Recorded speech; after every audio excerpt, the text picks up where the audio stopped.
దేవునికి స్తోత్రములు. దేవుని బిడ్డలారా అంతా క్షేమంగా ఉన్నారండి. మన ప్రభువును రక్షకుడైన యేసుక్రీస్తు వారి యొక్క అపారమైన ప్రేమ చేత పగటికి పగలు రాత్రికి రాత్రి మనం కాపాడబడుచున్నాము. ఆయనకి ఏమి ఇచ్చినా ఆయన రుణం మనం తీర్చుకోలేం. చాలా అంటే చాలా గొప్ప దేవుడు, పరమ వైద్యుడు మన దేవుడు. ఎవరైతే ఆయన యందు యథార్థత, నమ్మకత్వం, భయభక్తులు కలిగి ఉంటారో వారి పట్ల దేవుడు అనేక విధములైన మేలు చేస్తానని వాగ్దానం చేశారు. ఆయనకి మహిమ. అందరూ బాగున్నారు కదండి. ఈరోజు దేవుని వాగ్దానం యెహెజ్కేలు గ్రంథము 30వ అధ్యాయము 11వ వచనం. మునుపటి కంటే అధికమైన మేలులు మీకు కలుగజేసేదను.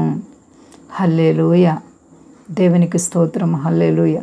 నీ జీవితంలో గతంలో ఎన్ని మేళ్ళు చేశారో నీవు ఒకసారి పరిశీలన చేసుకో.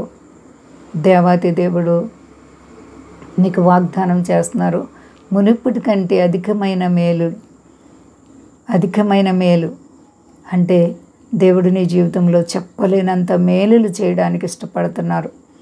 ఎందుకు ఆయనకు నువ్వంటే ఎంత ఇష్టం? దేవుని బిడ్డ, నీవు ఆశీర్వదింపబడాలని దేవుని ఉద్దేశం, నీవు దీవింపబడాలని దేవుని ఉద్దేశం. వ్యాధి బాధల చేత, కష్టాల చేత నువ్వు కృంగిపోయి ఉంటే దేవునికి ఆనందం ఉండదు.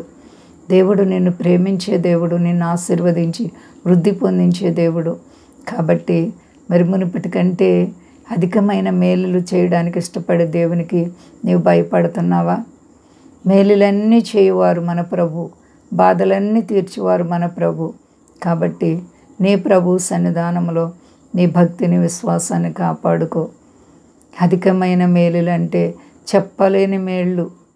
దేవుని పిల్లలకి ఒక్క మేలులే వస్తాయి అనుకోకండి, బాధలు కూడా వస్తాయి. ఎన్ని బాధలు వచ్చినా కృప వెంబడి కృపనిచ్చి కాపాడే దేవుడు. శ్రమ వెంబడి శ్రమ వచ్చినా కృప వెంబడి కృప ఇచ్చే దేవుడు నిన్ను ఆదుకుంటారు. ఎప్పటికీ కూడా దేవుడు నిన్ను విడిచే దేవుడు కాదు. శాశ్వతమైన ప్రేమతో నిన్ను ప్రేమిస్తూ విడువకని ఎడల కృప చూపే దేవుడు. కాబట్టి ప్రియ సహోదరి, సహోదరా, నీవెవరివైనప్పటికీ ఆయనకు భయపడు. ఆయన బిడ్డగా జీవించు. ఆయనతో నీ జీవితాన్ని కట్టుకో, సరిపోతుంది. నీ ఆత్మీయ జీవితంలో నీవెంతగా మరి ఎదుగుతూ ఉంటే అంతగా ఆశీర్వాదాలు నీ మీదకు వస్తూ ఉంటాయి.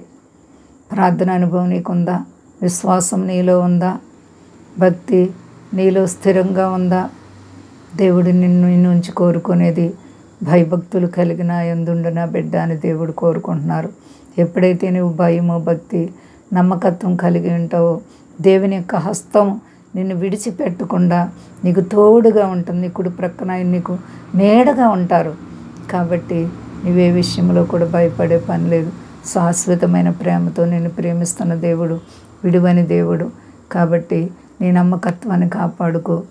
నీ భవిష్యత్తుని ప్రభు చేతుల్లో పెట్టుకో. ప్రియ బిడ్డ, దేవుడు నిన్ను ఆశీర్వదించడానికి ఇష్టపడుతున్నారు. మొదటి కంటే దీవెనలు ఇవ్వబోతున్నారు. నీవు అంగీకరిస్తున్నావా? నీకు మేలులు కావాలని కోరుకుంటున్నావా? అయితే ప్రభు రెక్కల నీడకురా. ఆయన నిన్ను ఆశీర్వదించడానికి ఇష్టపడుతున్నటువంటి సర్వాధికారి అయిన దేవుడు. ఆయన్ని ప్రేమించే వారిని ఆయన ఎప్పుడు విడవలేదు. అంతా క్షేమంగా ఉన్నారండి. ప్రార్థించుకుందాం. ప్రేమ నమ్మకమైన మా తండ్రి, గొప్ప దేవ, ఎంత గొప్ప దేవుడు తండ్రి. నువ్వు మాట ఇచ్చి తప్పుడుకున్నాడు కాదు నాయనా. మునుపటి కంటే అధికమైన మేలులు కలుగజేస్తానని వాగ్దానం చేసిన దేవ, నీకు వేలాది కోట్లాది స్తోత్రాలు. నీ ప్రజల పక్షంగా నువ్వు వ్యాజ్యమాడే దేవుడు, సర్వ ప్రజల్ని ప్రేమించి కాపాడే దేవుడు. నీకు అసాధ్యం లేదు. నీ ప్రజల పట్ల నువ్వు కృప చూపే దేవ, నీకు వేలాది కోట్లాది స్తోత్రాలు. అలాగే ముఖ్యంగా మా తండ్రి, మా దేశాన్ని, దేశ నాయకులను కాపాడండి. మా దేశ ప్రజలందరినీ రక్షించండి. కుడి చేయి పట్టుకుని నడుపువాడా, నీకు వందనాలు ప్రభువా. అలాగే యవన బిడ్డలను కాపాడండి. స్వదేశాల్లో ప్రతి ఒక్కరిని ఆశీర్వదించిన ఆయన, అందరికీ మేలు చేసే దేవా నీకు వందనాలు. అలాగే ముఖ్యంగా సమస్యలు, రుణాలు, ఆర్థిక పరిస్థితులు, ఆయా శోధనలు ఉన్న ప్రతి బిడ్డలకు యేసు నామములో విడుదల కలుగును గాక. అందరికీ సంతోషం, నెమ్మదిచ్చి మహిమ పొంది శక్తి కలిసే నామని అడుచున్నాను తండ్రి.